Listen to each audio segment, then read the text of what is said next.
Ambalma renouveau kumaso lamɛbagaw an bɛ aw fo ka aw waleɲuman dɔn aw ka danaya la ka ɲɛsin anw ma sibiri o sibiri ka se ka kunnafoni di aw ma jamana kunkan ko kan an y'a tɔgɔ da ko 7/7 ka sababu kɛ dɔgɔkun kɔnɔ koba minnu kɛra k'olu damadɔni sugandi ka se ka baro kɛ olu kan nin dɔgɔkun in kɔnɔ babubaw olu ye min ye a bɛ tali kɛ fɔlɔ min ye logement sociaux ko kuma o kuma cayara nin dɔgɔkun kɔnɔ kosɛbɛ min ni a yera k'a fɔ ko maa dɔw yera la minnu ni olu sema man ka ye a la an bɛna an nɛn don ni ɲɔgɔn cɛ n'an bɔra o kuma la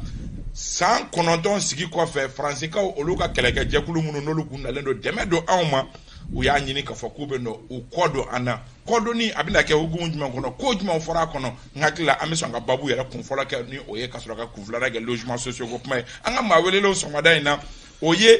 Sori Ibrahim Diallo ka bɔ renouveau la Sori i ni ɲankuma kaba an bɛ fo foli diyara n ye an ko débatteur minnu sera kɛrɛ kɔnɔ k'u bɛɛ lajɛlen fo ka foli kɛ ɲɛmaayaso ye maa minnu bɛ k'an filɛ sanga in kɔnɔ Mali kɔ kan k'u bɛɛ lajɛlen fo k'u ni ɲankuma hali bi an mana baro minnu kɛ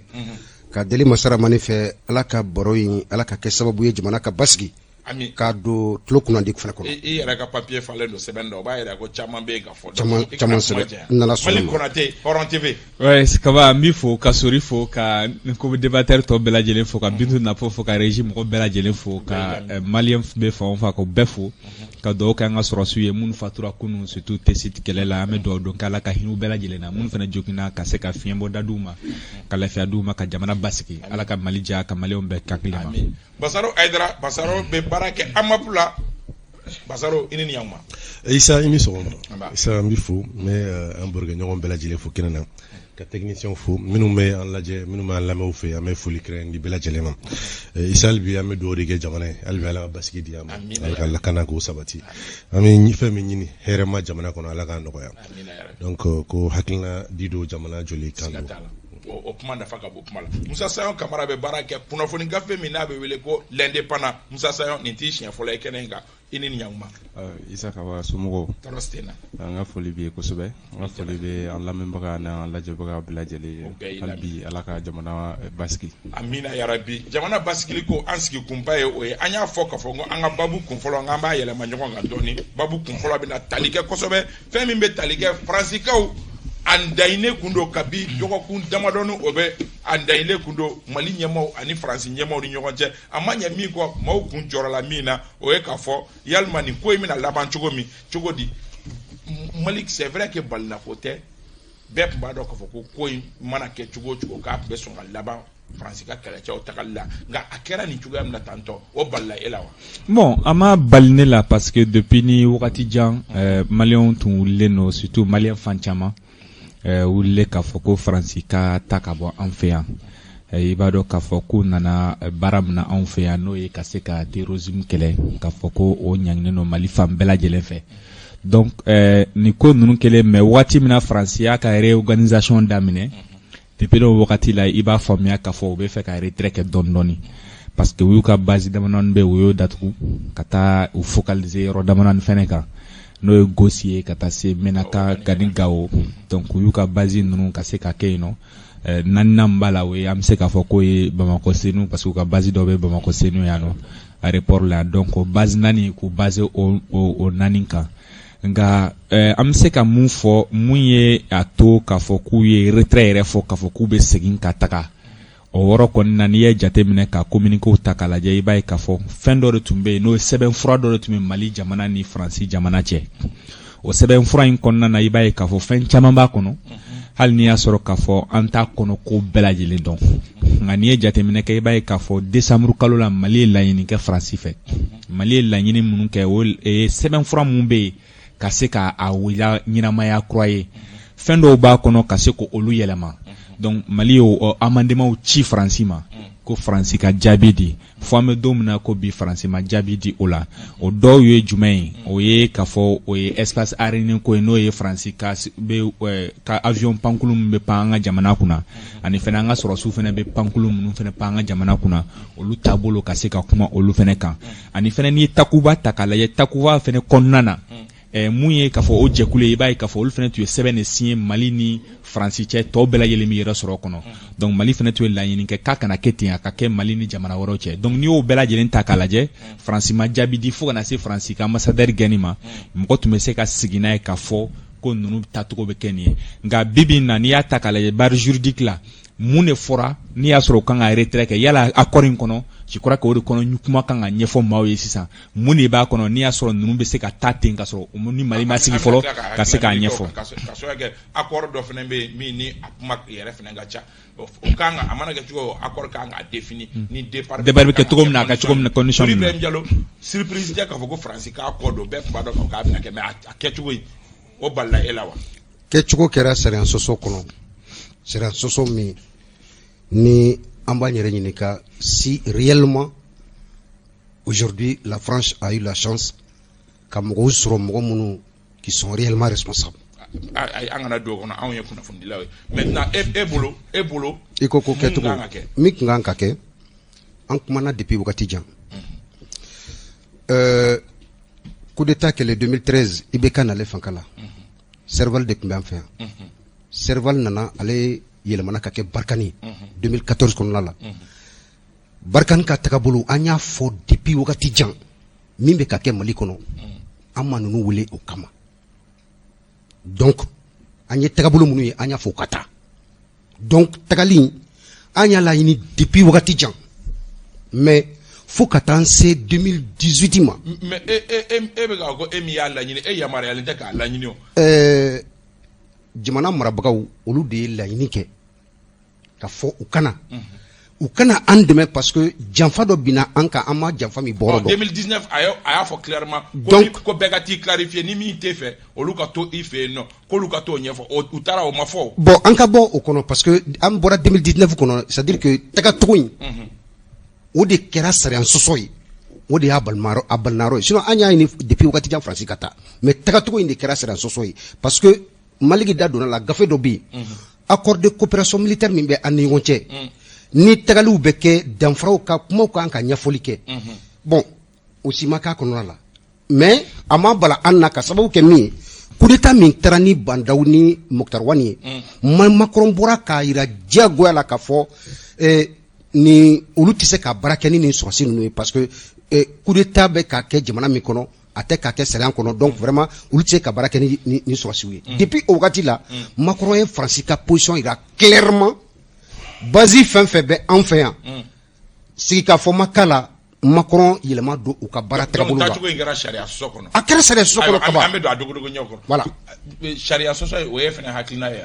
n'a ma ɲɛ ko bɛn kun tɛ yen bilen. Non, Issa, d'abord, on a fait nos précisions parce que Tagali, ça va au-delà de la France seule. Ça y est, Tagali avait aimé France, Jamana Killing, quand quoi.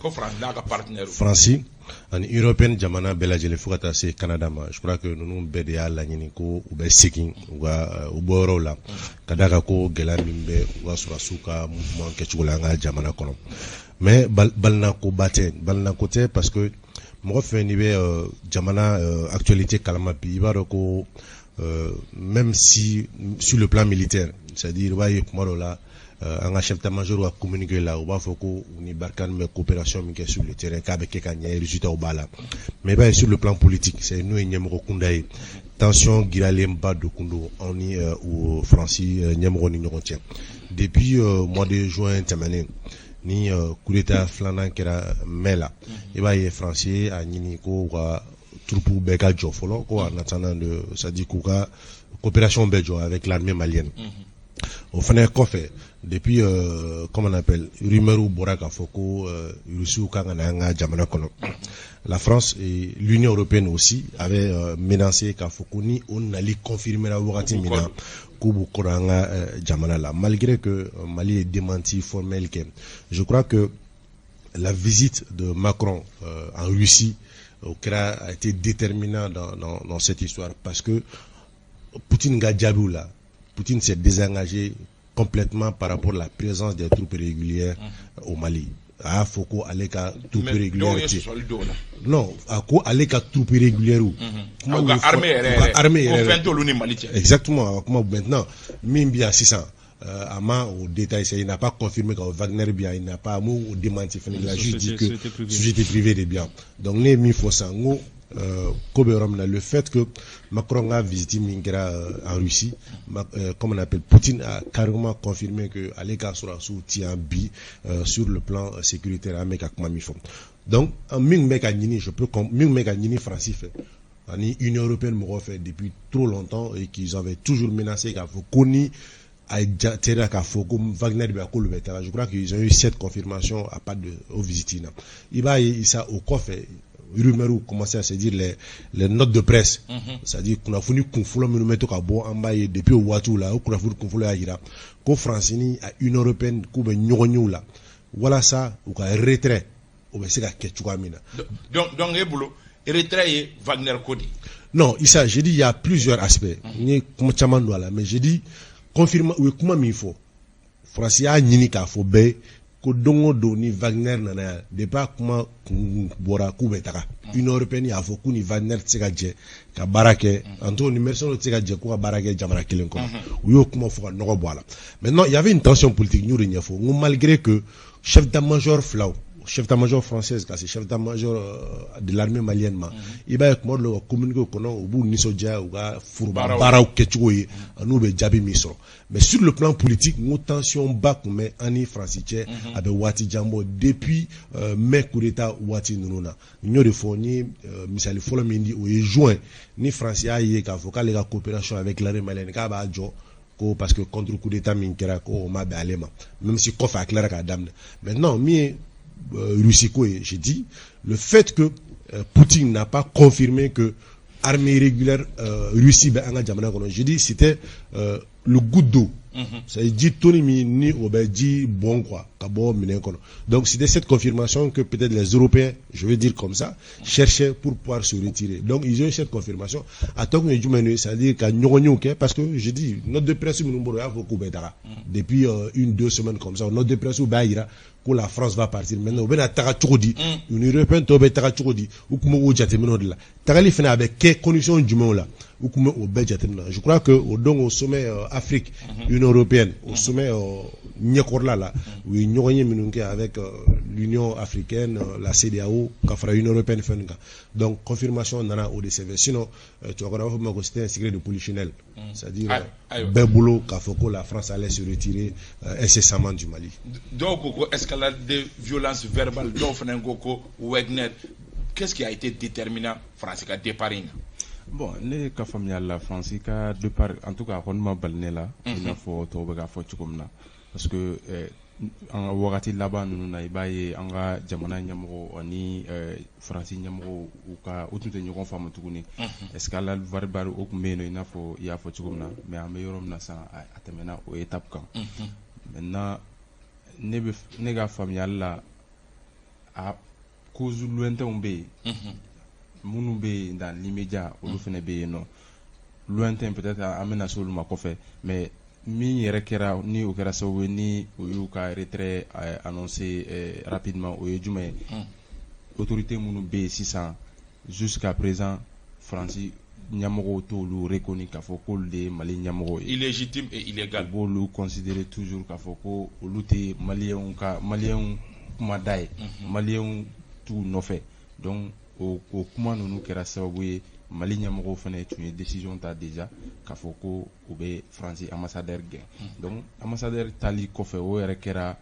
ne kɔni bolo o kɛra élément déclencheur ba de parce que France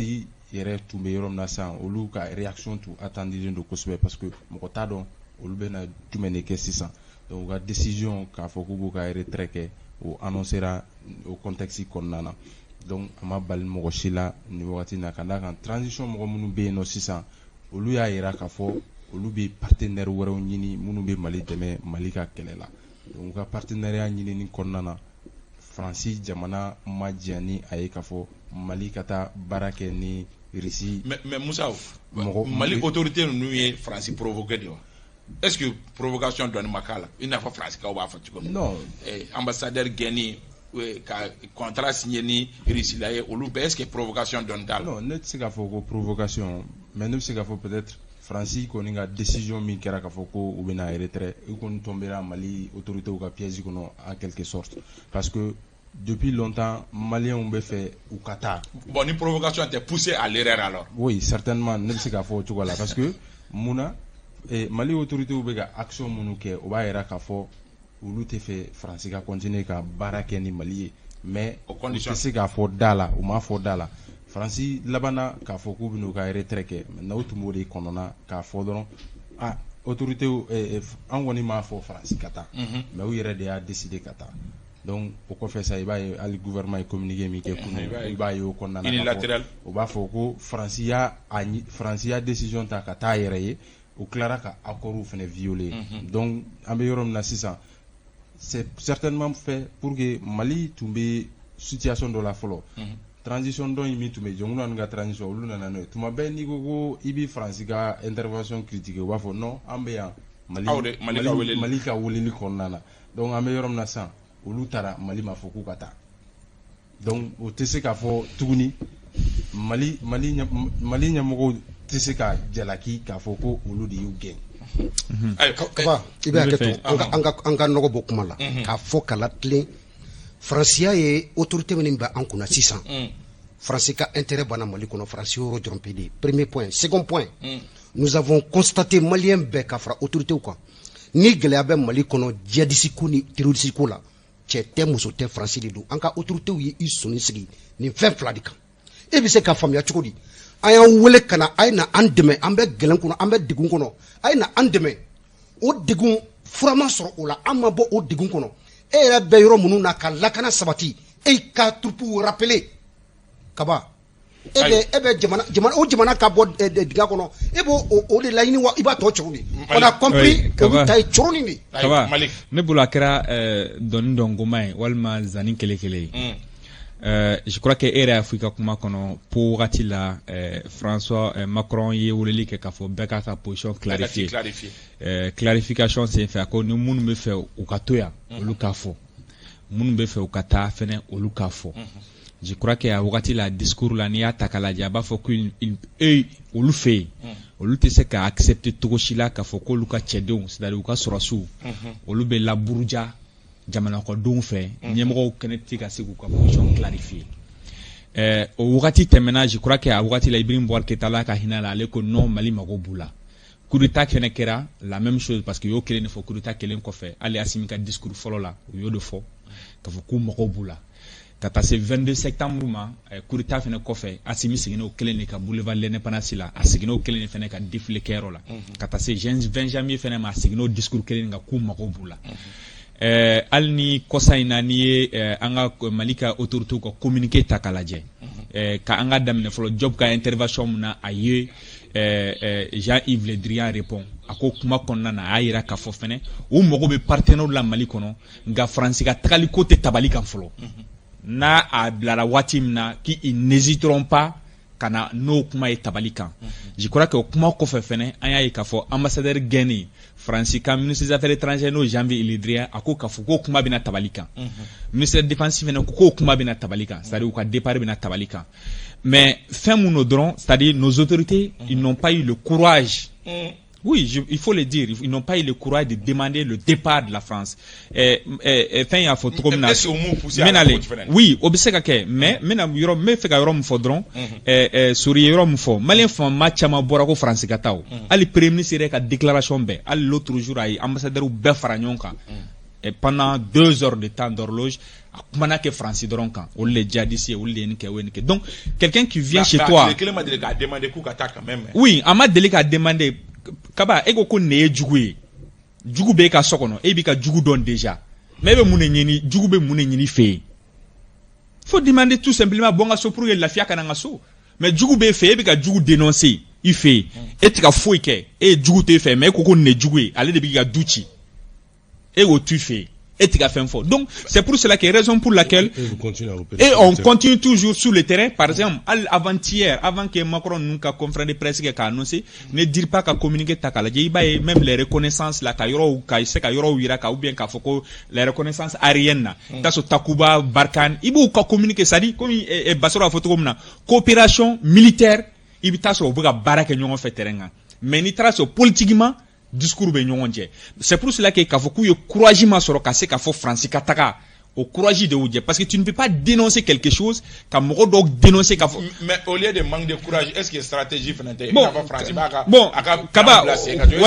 il y a autorité au plan placé. Maintenant, Kaba, aux stratégies moins, déjà qu'on a tant duré. Depuis ni watim na kurita ou flana kerani kele ne bega fo Francis de Anjou. Depuis na make folo, boulevard ne place à Maobe Bokata dénoncer. Sur ya photo comme na le plateau reka sur bito ka dénoncer. Donc s'il y a quelque chose jusqu'à ce qu'en disant que ouais toro bambolo les djihadistes formés. Donc cela veut dire tout ça, c'est très grave.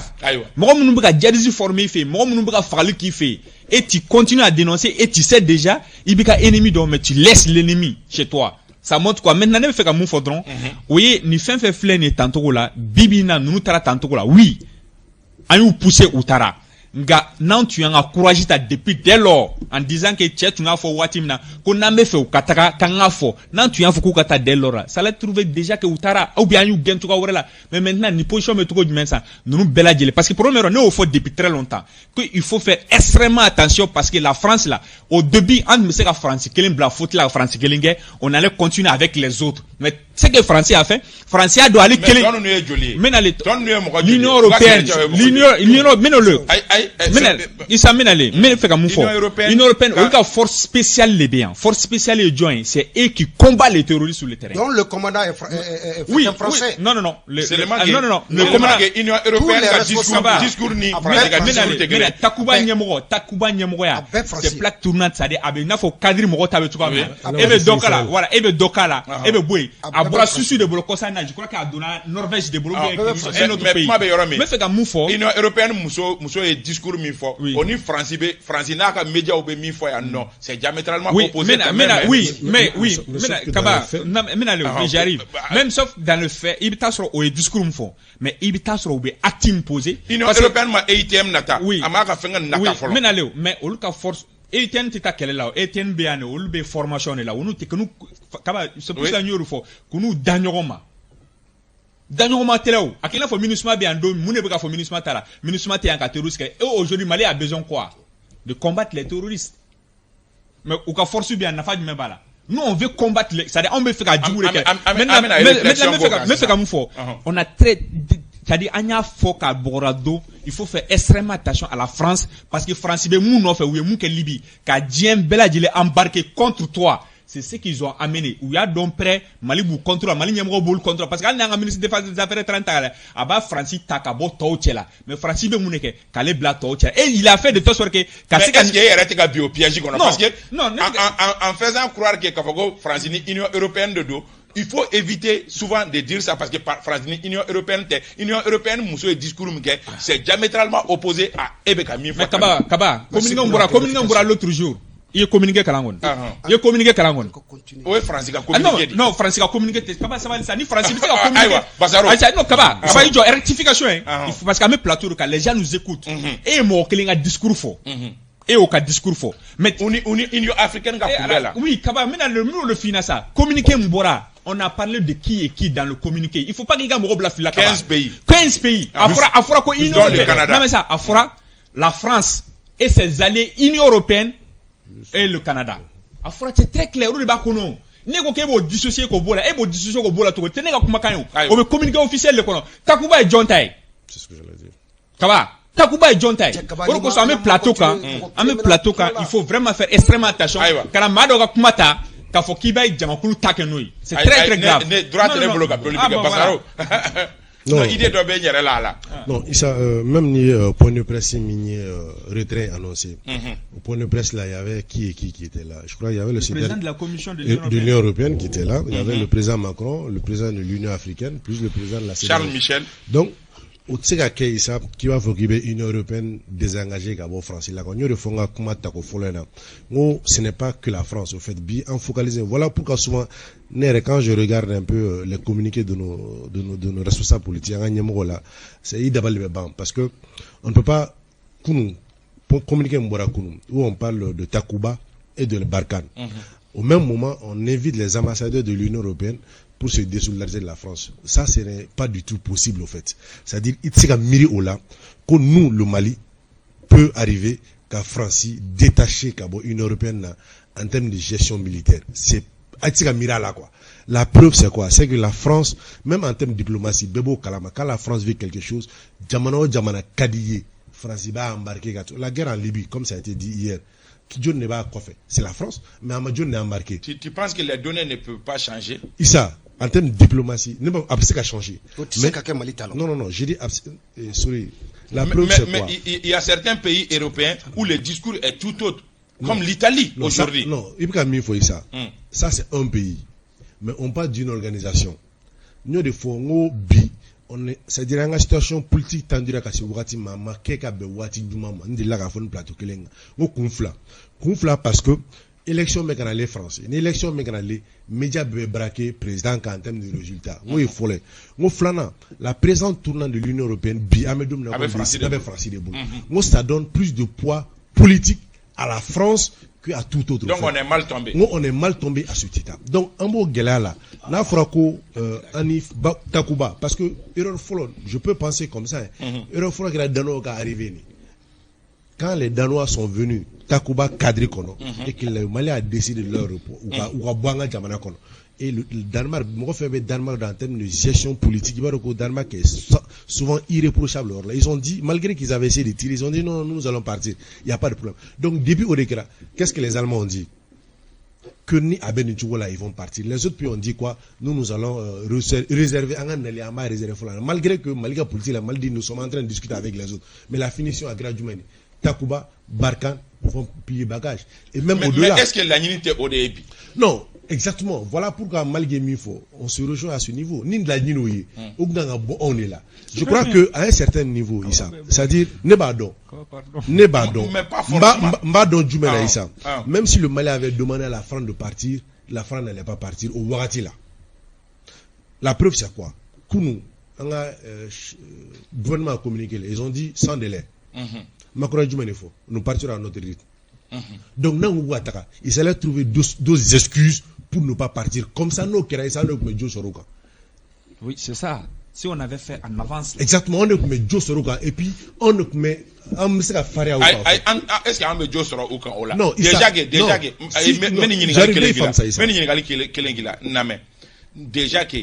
c'est bien de en ignorant Tiganoble la Sévamina. Ni un couillé au accord violé. Est-ce qu'au moment où on a accord violé? Mais ils ont demandé. Accord violé, non, c'est accord violé. D'accord. Donc, il y a une figure fausse. Donc, on peut se rendre sur le plan diplomatique, sur le plan militaire. Voilà pourquoi j'ai dit que la France, bien réglée, on nous a fait que nous puissions la France détacher de l'Union européenne. Mais c'est même il faut. Au CBMBO. Au CBM, même le communiqué du gouvernement a dénoncé au CBM, n'est-ce pas? Mais, malgré au CBM, si tu penses que ton allié, il boule au milieu de mes bagailles, au Kiri Djougui, au Kiri Kelebagaï, n'attend pas au Kafokabeta, parce que nous, Kabeta, va sur la Benegata. Oui. Ni au Kono Kafokabeta, il s'est bas sur la balle la Bende, Kasrokataka. Mais n'a pas la Benjoudi. Et tout, tu vois, on peut, j'arrive, on peut penser que, on peut penser qu'on est prêt, on est disposé, c'est-à-dire, en la Bende de Akama. Mais sauf que, où tu t'as rejoint, il va quand la Bende nous France, Sénégal, France, Basibé, avec Côte d'Ivoire. Ou bien Kabo, avec Katarojme, ou bien Katar Niger. Donc, ni au Blagataïsa, ni au Toaka Labengatara, je crois que, en termes de sécurité, tu n'es pas encore rassuré. Non, il y a une question posée en disant que ni à Soran tu demandé Koukatako, tu as violé, mais ils ont demandé déjà, n'a me fait au Katanga fort. Ça veut dire tout simplement anti de violation pour la. Mais la Nini Magega, accord révisé. Mais en y proposition que ça a pris combien de temps? En y proposition que ça a pris combien de temps? Après 2 mois. Bon, c'est-à-dire, faut que on a fait nos femmes. Et l'Union européenne, certes, France ou Jamanado embarqué. C'est ce qu'il faut l'Union européenne Jamana Bay. Parce que force Takuba. Faut le dire clairement, Europe Jamana bêta là pour l'instant. Et puis Jamana mission nous défendons. Jamana do de bala. Donc Jamana bêté. Et puis bon militairement au Loubéano, effectivement on a France qui a cadre de Kondana. C'est pourquoi Mali autorité au Bafo comme on cité partenariat Kenny au lieu par procréation. Voilà, c'est comme si Europe ou Jamana ou Bétémé France fait France Bafo bon aina Malla. n'u taara Faransi fɛ yen u bɛ sɔrɔ ka na Mali la ka na sɔrɔ ka kuma ni Mali autorités ye donc Mali autorités ko ko o de bɛ dabila donc o y'o fɔ min kɛ ko bɛ dabila o de nana ni Daniwaw ka sɔrɔsi minnu nana olu gɛnni ye et puis il faut comprendre Daniwaw fana ka sɔrɔsiw gɛnni fana nana cadre dɔ de kɔnɔ parce que à l'époque CEDEAO tun ye décision ta k'a fɔ ko u bɛna Mali sanctionner u tilara k'a fɔ ko bon k'an ka force en attente k'an b'o bila donc les autorités maliennes dans leur conception Faransi bɛ CEDEAO ka décision kɔfɛ donc ni sɔrɔsiw wɛrɛw bɛ na sisan olu bɛ na objectif jumɛn de bɔ yen sisan est-ce que u ye force d'attente min fɔ o de préparation bɛ yen nɔ donc il faut anticiper les choses c'est certainement pourquoi u y'a fɔ k'a fɔ ko Daniwaw tɛ se ka to yan donc effectivement Faransi sera ka Europe jamana dɔw embarquer an tɛ se k'a fɔ k'an bɛ le Mali ne tient pas tête on peut pas tenir tête à la France ou bien à l'Union européenne mais ko ka kɛ u kɛcogo la Mali bɛ ka min ɲini sisan o jumɛn ye ko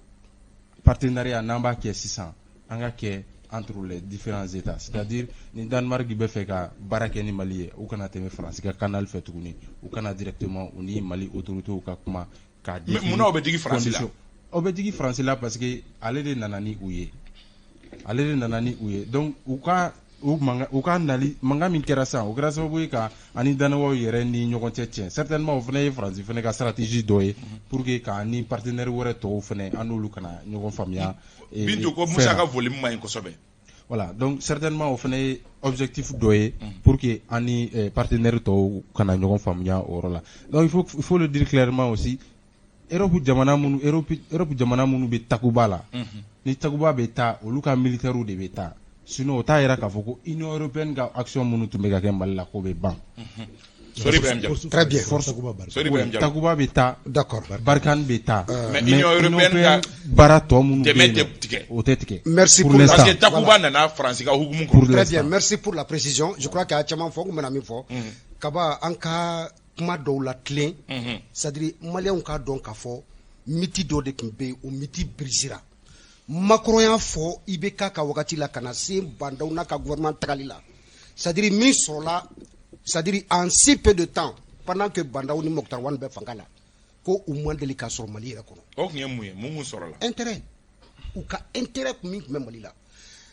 les Maliens ont demandé le départ de la France depuis IBK bɛ fanga la wagati min na i ye gazira siɲɛ caman yɔrɔ ninnu na i b'a kalama min kɛra u la yen moi je n'ai jamais soutenu IBK an ka bɔ kɔnɔ minnu bɛ IBK soutenir fɛn bɛɛ b'u bolo la preuve hali logements sociaux a ma di IBK soutien ma n ye mun sɔrɔ an ka bɔ kɔnɔ ne tɛ ka IBK soutenir ka ban donc n bɛ min latilen yan ni Mali n'a ka dɔn miti dɔ de bɛ yen o de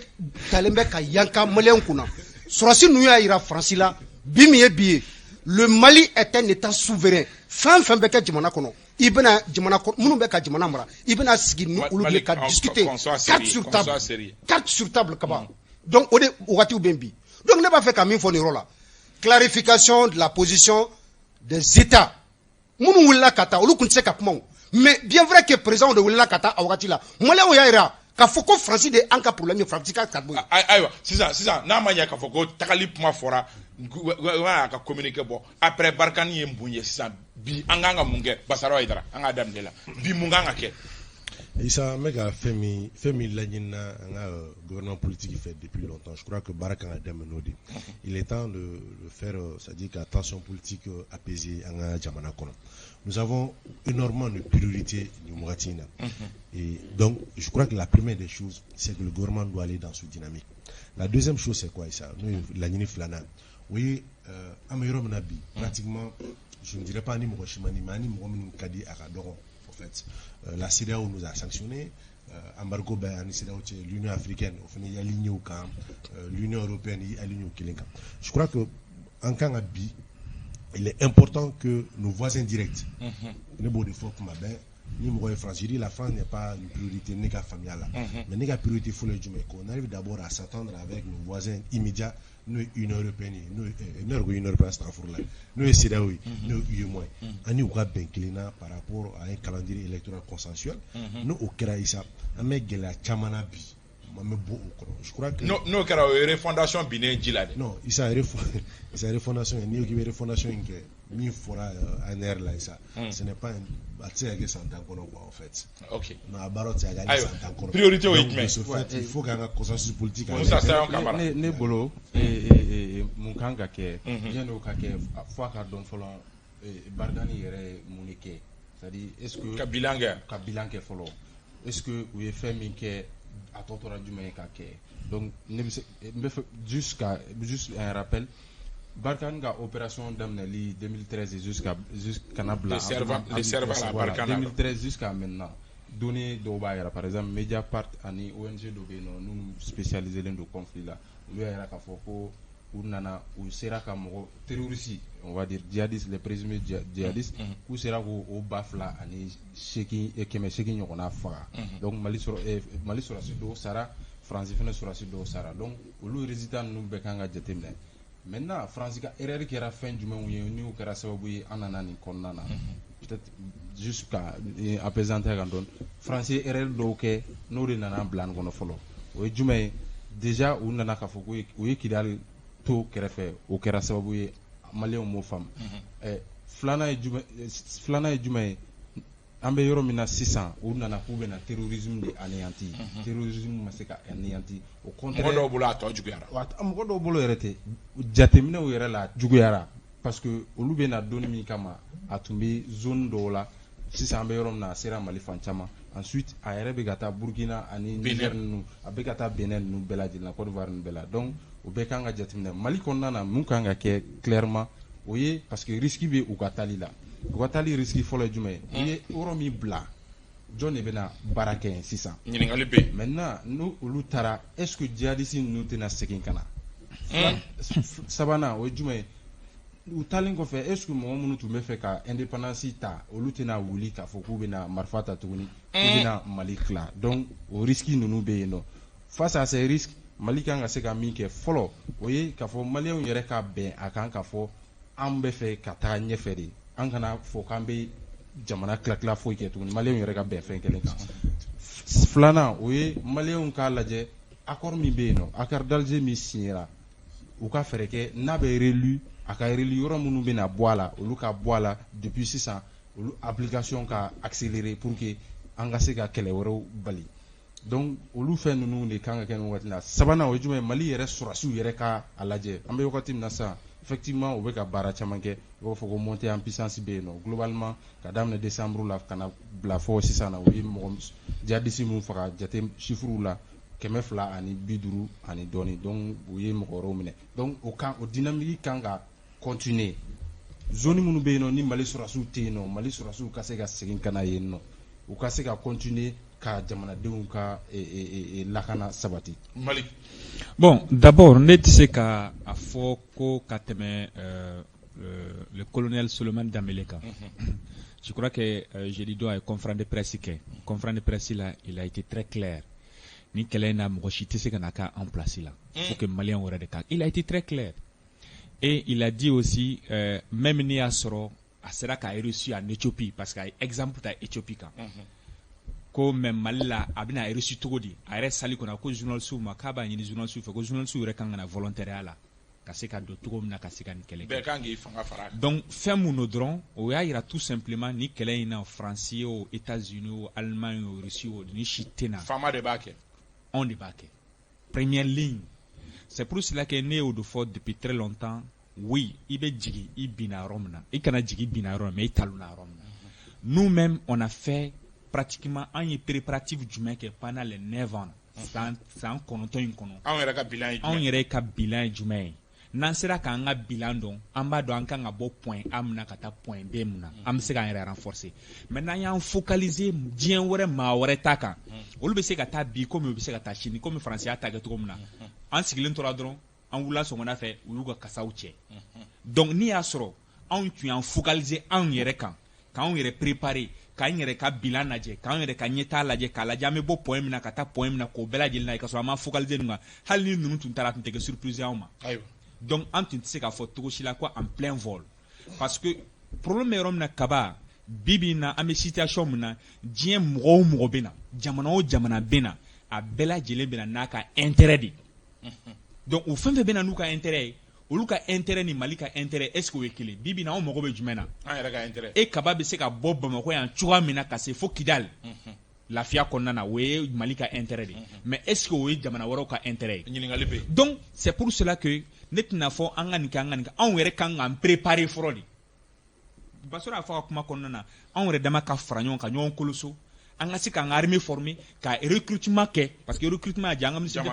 jamakulu recrutement kɛ parce que effectif b'an bolo effectivité tɛ ka n'a fɔ Sanu y'a fɔ cogo min na ko ka taa zone ninnu récupérer parce que an ka problème ye jumɛn ye l'armée monte en puissance aujourd'hui an bɛ ka fɔ armée bɛ ka kɛlɛ kɛ mais armée bɛ ka kɛlɛ kɛ a mana dugu min libérer a bɛ taa ɲɛfɛ o dugu bɛ to yen tuguni donc c'est-à-dire la nature a horreur de vide parce que ni yɔrɔ lankolon don ni y'a sɔrɔ lakana tɛ yen ni y'a sɔrɔ lakanabaga tigilamɔgɔw tɛ yen banbagaci wale mɔgɔw bɛ segin ka na nkɔ tuguni donc o problème de bɛ yen k'a fɔ sa hali wagati dɔ la an ka chef d'état major tun y'a kɛ wagati dɔ la ko an ka mɔgɔw disperselen don ka kɛ mɔgɔ 70 dɔ yan fɛ mɔgɔ 100 yan fɛ ka kanw sigi k'u ka segin ka bɔ nin bɛɛ lajɛlen k'u fara ɲɔgɔn kan ka kɛ fɛn belebeleba kelen donc o kɔrɔ b'a jira pour que ka se ka attaquer nɔgɔ o kɔrɔ b'a jira k'a fɔ effectif t'an bolo donc an kan ka effectif recruter o fɔlɔ ye filanan fɛnɛ ye jumɛn an ka se k'a lajɛ bibi in na maliyɛnw caman b'a fɔ k'a fɔ ko an bɛ fɛ an ka Mali kɛ donc ka dayɛlɛnni kɛ ceux qui sont les volontaires là an b'a fɔ dɔwɛrɛ tɛ les volontaires là k'u volontariat fɛnɛ ɲɔ ɲɛ an ka jamana kɔnɔ cogoya min na ni kɛlɛ bɛ se ka après là on verra après a bɛ se ka kɛ cogo min na an y'a fɔ ko an ye SNJ sigi donc ka réflexion kɛ o mécanisme ka kɛ maintenant volontaire ni fɛn ka sigi maintenant an ka discours bɔ karisa y'a kɛ tan an bɛ to o réflexion na anw yɛrɛ t'a dɔn an bɛ taa yɔrɔ min fɛ n'o kɛra sababu ye diɲɛmaa bɛna bila en même temps n bɛ fɛ ka yɔrɔ min fɛnɛ fɔ Union européenne c'est 27 pays ou 26 pays si je ne me trompe pas 27 pays mais c'est les 15 pays, c'est-à-dire les grandes puissances là, moun be Union européenne kono, o le be takuba là. Donc pour rectifier ça. Sorry Ibrahim Diallo, munga ke pour nga boni kono ka nga dossier flana kono munga ke. Très bien. Qu'est-ce qu'on doit faire? L'histoire a donné raison au général Amadou Aya Sanogo. En 2012, Amadou Aya Sanogo a Taramopti. A ko n'an bɛ compter an yɛrɛ kan an ka compter an yɛrɛ kan n'o ye armée malienne ye maa si tɛna kɛlɛ in kɛ an nɔ la ni an yɛrɛ sɔrɔsiw tɛ a y'a fɔ Mopti et en plus guerre nin kɛlɛ in a bɛ kɛ bi a bɛ kɛ sini a bɛ kɛ mais maliyɛnw yɛrɛ de b'a kɛ et aujourd'hui ce n'est secret à personne la montée en puissance de l'armée malienne aujourd'hui an bɛ ka yɔrɔ o yɔrɔ récupérer kaban sɔrɔsiw yɛrɛ de Mali sɔrɔsiw de ka kɛlɛ u ka timinadiya o de bɛ ka récupération est min kan ka kɛ an ka daminɛ baara la an ka ɲɛsin baara ma kelen matlaw an ka ɲɛsin baara ma en plus farafarali min bɛ an ni ɲɔgɔn cɛ kaba an ka kɛ maliyɛn kelen pe cɛ kelen ni muso kelen den mais jɔn bɛ ka farafarali kɛ bi kaba politiciens nous avons vu aujourd'hui gɛlɛya min bɛ France ni Mali cɛ mais aujourd'hui il y a pas d'opposant en France contre Macron. Attends, depuis problème nana u bɛɛ y'u fara ɲɔgɔn kan parce que ko Faransi de attaqué len do u bɛɛ bɛ ka Faransi dɛmɛ donc Mali kɔnɔ yan bi Mali kɔnɔ yan bi de Mélenchon est tout autre kaba n b'a fɛ ka min fɔ assemblée la yɛrɛ vidéo non n bɛna ale le plus la dame celle qui est opposante à Macron Marie Le Pen n'i y'a ka discours jateminɛ c'est-à-dire elle a appelé la France derrière l'union sacrée k'a fɔ bi min ye bi ye c'est la France qui a attaqué ale n'i ye Macron sogo dama a t'a fa kaba olu fara ɲɔgɔn kan mais bi an ka politiciens ka fara ɲɔgɔn kan an ka Mali défend i bɛ jamana kɔnɔ n'i bɛ politique ka kɔnɔ c'est dans le souci de pouvoir diriger le pays dans le futur ni jamana tɛ ɲɛ tɛ se maintenant ka bɔ nin kɔnɔ n bɛ tila sisan kaba ka bɔ nin kɔnɔ o ye min ye armée bɛ ka minɛn minnu ɲini u ka dɔ fara minɛn ɲini kan partenaire min bɛ an bolo o ka renforcer o partenariat min bɛ an ni Russiw cɛ o ka renforcer an ka bɔ Faransi bolo Faransi tɛ se ka foyi kɛ Mali la bilen tour de table kelen gouvernement ka réaction bon gouvernement ka réaction je crois que n t'a dɔn n b'a fɔ cogo min na c'était la peine c'était pas la peine bon moi je pense que c'était pas la bon peut-être que c'était la peine de dire il fallait b'i ka côté yira par exemple ni communiqué daminɛ ta k'a lajɛ u y'a yira ka Faransi ye nin violé u ye rappel kɛ mais an sera yɔrɔ min ma c'est-à-dire sans délai tout le monde sait qu'avec une base militaire bɛɛ b'o kalama et Faransi a 4 bases militaires au Mali actuellement et Franci ka surasi minnu bɛ Sahel jamana kɔnɔ 4600 de don. Et 4600 na 2400 o de bɛ Mali kɔnɔ. O 2400 répartis entre Gossi, Gao, Menaka et à Bamako aussi, l'aéroport ici quoi, c'est dɔ bɛ fɛn na assez kɔnɔna na. Donc olu fɛn fɛn filɛ nin équipement de bɛ yen. Yani ka équipement cɛ, ça prend du temps. Avec tant d'or d'État. Je ne dis pas que la France a raison, mais on refait bas don à tisser que dans l'immédiat comme Danois au Takaratou parce que nous n'avons qu'à faire un avion on observe que avion clé on kataka. Mais nous na ibita soro fin on de boulot. Fin mon be quand on le check ataka nous. Sauf on Mali Kouma aita foloka jamakulu kata aka milan mun be ame sokula sa au mai. Mais le gouvernement Gogo sous la supervision du gouvernement. Oui, même. Sous la supervision. Oui, mais sous les autorités maliennes, sous la supervision des autorités maliennes. Mais premièrement, sans délai, ça veut dire que n'est qu'au Kabaï Kabouya sans délai, Kroba Wouli si sans des kataka. Mais la première homme là, non de Maseka Ke, parce que ni français matin que c'est qu'à sans délai, par exemple, ni une semaine que un mois que nous matabe, faut mounekra. Ou ma français, ou ma autorité jate. Donc il faut pas que Ikaïre la position de là. Position na ireba do chenir la tisekake. C'est pour cela que la réaction du gouvernement. Oui, globalement on tena dia ko so mais yano che me fait ka fen juste fen fitini fara et après Barkhane. Mali tu ya yini ka fo ko u be fait ko ka négociation ke ni chef djihadiste ye France tout notamment oui ni o daele ne Kufa ani yari nunu probablement am se ka o fane en pesanti ou kan watina parce que ko processus daele processus be se ka daele pour que au moins djihadiste risque mu be non ni djihadiste be se ka segin kana au moins malien munu bala lu be se ka récupérer tout comme ça donc aux possibilités be non watina donc kana gouvernement a communiqué là personnellement ne bolo c'était la peine et puis moko yere tun sigilen do ka kono parce que ni kusuku kera nous fane mu ka version fo ate fam donc kaira ka fo bon nous aurons nous violer là c'était nécessaire peut-être sans délai au aurons nous besika que la clé au besika la clé walma au be fam parce que tant que ni olu fane ma kele fane ku yen jokan tusukashi tant que nous olu fane ma kodo ke mi ba ira malien na ka fo ko vraiment ou fane be ko in kan quoi. Donc au fane nafa bukani watina parce que malien famba ni a jetemne France ga tagali ou chaman tu a demandé donc ni France ko lu ba ku ka rythme Mali fane ga foko non ni ndi anga rythme donc jamana ko do quoi. Basaro ça pour moi c'était discours quand wajibé quoi même si modo ba kono que moi j'ai pas ma femme moi minu yjuguye ibe ka la délai mo nga takal la tu ne peux pas regretter aussi son départ en même temps quoi oui je regrette moi j'aurais peut-être aimé qu'on se réjouisse un peu du départ de la France ni France d'anga clairement en fait non il n'y a pas de sentiment en termes de diplomatie au kafu ka boala quoi na mais écoute takara ils sont accusés communiquer la j'ai fait avec terrorisme djugara il bilan on est négatif exactement vraiment bilan c'est carrément négatif donc tu peux encore regretter le départ de ce partenaire pour moi c'est une réjouissance et quand Nisodia va taler là c'est tout à fait le contraire maintenant comme on appelle par rapport à sans délai je crois que c'est là où le bas blesse parce que moi je me pose encore la question de si ce sans délai n'est pas respecté en fait bon je prie Dieu à non je prie Dieu parce que la France est aujourd'hui dans la provocation qu'on le veut ou non. La France est aujourd'hui dans la provocation. Donc, dans son cas entraîné au cas jouer là, et ça on ne sait pas, moi j'étais à des gars dans quoi. En tout cas, nous en tant que Maliens, nous sommes un petit pays. La France est un grand pays, il y a forêt, n'est pas faux. Donc, si ce principe est respecté, je crois qu'il faut qu'un État jusqu'à, comme on appelle, une confrontation militaire. Non, il faut la France est un grand pays, nous, il y a forêt ça. Donc, pas par rapport à la dimension, mais par rapport à. Nous sommes une grande nation. Ibrahim Diallo. Donc, réaction. Merci. Gouvernement a réaction. Gouvernement a réaction, ça a été une réaction responsable. Kaba ansigine benine ni gouvernement kuma tank be jigi asibina katima donc nous et kelen fa ambe flafort 600 en fleur période mi kono quoi Mali be kaira Francia ka jamana yi Mali ka jamana yi France ko kale beta aya décidé ka ko belajelen ke sariya soso kono itse ka ko ke sariya soso kono ka tla ka fo ki ka calendrier di mbetan kono la non ni ye sariya soso mais ale de ba ka minan griya do kaba a to amo don ka fo ka be tagawa donc maintenant en ka gouvernement ka réaction le porte-parole du gouvernement, colonel Ablaye Maïga, allez demain gouvernement qui a réaction communiqué Kalawa. Et John Djabili et Assimik Makamewa. Et Makorok Makamekounoua.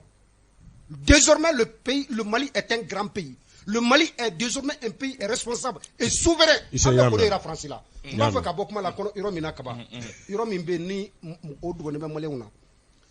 une guerre de la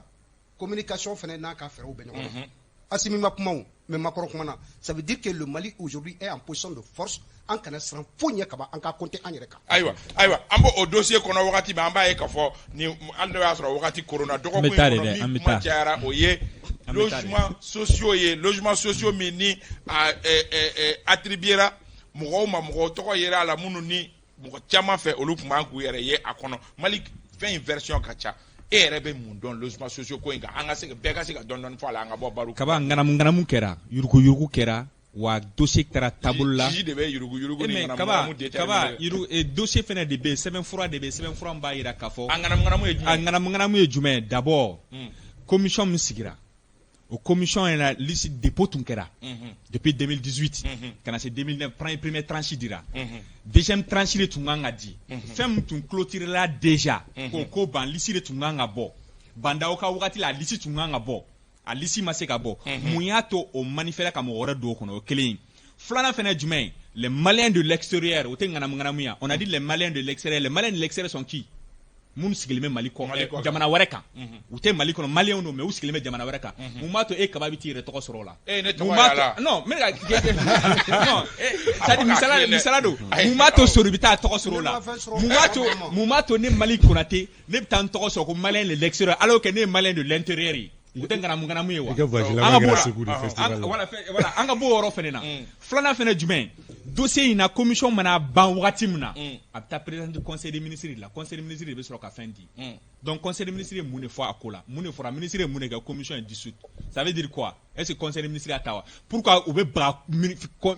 commission droma alors que déjà ka tunga passer sera ma passer au sera fait o flana sabana fene jumain kaba ni propos takalaje ben le cerveau a donné détail do ka de prémisse fin of final o koroba ira utuma ka dafri jamana kondo ndala ni asoro kon antuma wuli bollo sanfela lantuma wuli plateau sanfela la utuma dafri jamana kondo dala tantola ku ira ka mo taka dola parce que ni propos jate mina mu fora kono amba essayer ko ka suspend folo ko ka commission chigaboy mais après ambe jate mina ka après ambe jate mina jume ni maw nyina na wati mina mais o kado maw na nyina de parce que logements sociaux inkera mun kama akera logements sociaux inkera mun kama akera fantan de kama munu yere à la fin du mois là ils n'ont même pas l'argent là pour que kasi ko sera d'abord de kama mais toi tu as l'argent tu as munu be bolo e be fem ba ou là so ba be bolo e be ta ko logements sociaux oui nega familial là a polémique abora fantalement fait parce que d'abord pour que mo hakila jigi lisi kura de bora donc lisi mi bora logements sociaux attribuera mo na lisi kura mi bora a kechugo manye muna mo do de sorola la ni ya jetemne appel d'offre appel make ka fogo mo ka dossier déposé wakati mina mais mo do sorola la munu ma dossier déposé donc o te se ka famia par exemple irrégularité pour dire les choses telles qu'elles sont clairement ambe dossier déposé le kera ina fo malki afo tukumna depuis 2018 femi déposera depuis 2018 ka foko obedi adili maseka bo mo munu be fangala bi il faut le dire clairement M5 mo munu be fangala no be primature là par exemple ka foko olu mo ka kla ko nu yere soro o lisi kelenka ne du hakli tala ka foko demande kera ka foko mo ka dossier la do entre temps o te se ka fam ça quand même o e ba yera ka fo mais est-ce que atse ka ka fo ko o fana ni ku ga dossier do ina fa jamana den to o ma fo mu ga dossier do mais dossier do ne te dogo ka fo ka be fo service do malien de l'extérieur depuis 2015 avec un dossier be il est malien de l'extérieur ka ba il est malien de l'extérieur menale c'est-à-dire ni dossier be déposé nous y a déposé avant moi kanto luma mais mo munu be no ka fogulu yere ba fola ka foguma dossier déposé ama foyi na foyi o te jamana manga ko tuko ya sorry Ibrahim Diallo bon men apba la bayla fili do be kuma kono ke walen yere fili do ba kono parce que ka lisi bɔ ka tila ka lisi ka suspend i y'i minɛ cogo i y'o de yira jamana kɔnɔdenw na parce que avant que lisi ka publier étape damadɔw bɛ yen avant la publication de la liste lisi bɛ tɛmɛ o fɛ commission bɛ baara ban ka ɲɛfɔli kɛ ministre ye ministre bɛ taa ka taa fɔ conseil des ministres la baara min kalifala commission na u kumana an fɛ baara banna donc yamara bɛ di a ka bɔ kaba depuis wagati jan mali kɔnɔ ATT depuis Alpha Tlé Mucɛca ani Yɔrɔ Jalo Kalori Sori Alpha ye logement sociaux d'olu ma a tɔ si tɛ logement sociaux ye bilen i bɛ baara la i ka sɔrɔ t'i permettre ka denbaya balo ka tila ka so jɔ donc état bɛna ka dɛmɛ don e ma i ka se ka au moins ni so jɔra ka di ma i ka musaka tɔ ka se ka sara logement sociaux dabɔra kama a ma dabɔ fanta kama kelen Maliki k'i la tilen o yɔrɔ la donc n b'a fɛ ka yɔrɔ min fɔ n b'a fɛ kaba état ye filiba de kɛ ni suspension ye ne m'a sɔrɔ moi j'ai postulé depuis ATT fo Alpha fo IBK fo bi n bɛ ka postuler ma deli ka sɔrɔ a kɛ tun bɛ kuma la yan u y'u minɛ cogo yira réseaux sociaux mɔgɔw la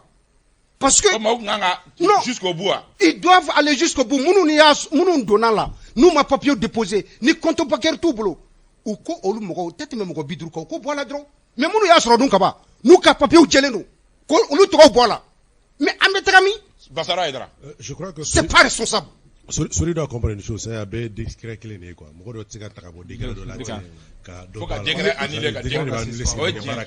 j'arrive. Comment la tiente pas. Niveau gouvernement mais ka barake sur les réseaux sociaux madame nani lisina. Nous savons tous que bi réseaux sociaux be nga décision amabango kanam non ku bena kanam na bena edem na ana tabana mathematique là. Les réseaux sociaux be nga décision politique chama dirigée bi donc madame nani décision notre na dani kelena. Maintenant, quoi ça, il faut un kuma tienfo. Ni nana kibina jamana la clé. Barado bi manga yula. Bara mbeskile no bisigalika. Ça il faut dire les choses exactement. Une bara dénonciation yo a beskile no bisigalika. Pourquoi ça? Quand on dit numéro fin ka Issa Kabasoro fa banaka. Bon moi je pense que Issa Kabaredo. Aurait que Issa Kabaye quoi. Ni gouvernement ka baraka tchenga mais du niveau Issa Kaba filiation bep medwa. Bi moko do tokobe lisina ils ont dit que l'autre qui peut prouver au fait que non il faut trop ça il bat trop il a profession au bel ballon quand acte de naissance il va demander dossier au fond mais récépissé j'arrive ça non ça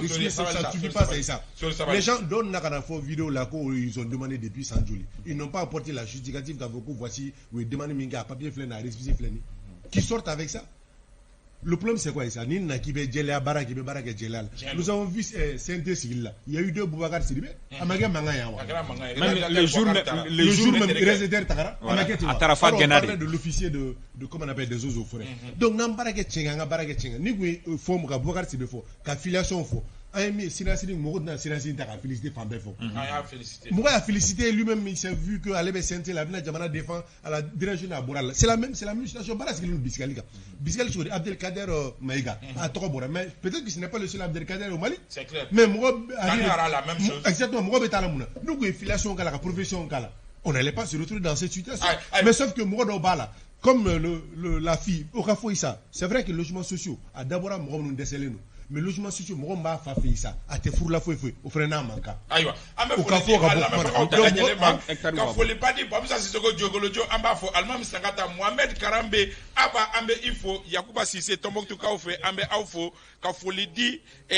Madou Kouyaté recontrat de Manyema do Segou ka fe notre tonton Amadou Niang commandant à la retraite amba fo Djimé Diallo français ka fe fo li biye Kader Traoré ambe ifo ki walima do ka Kalou Traoré fo ka fo li badi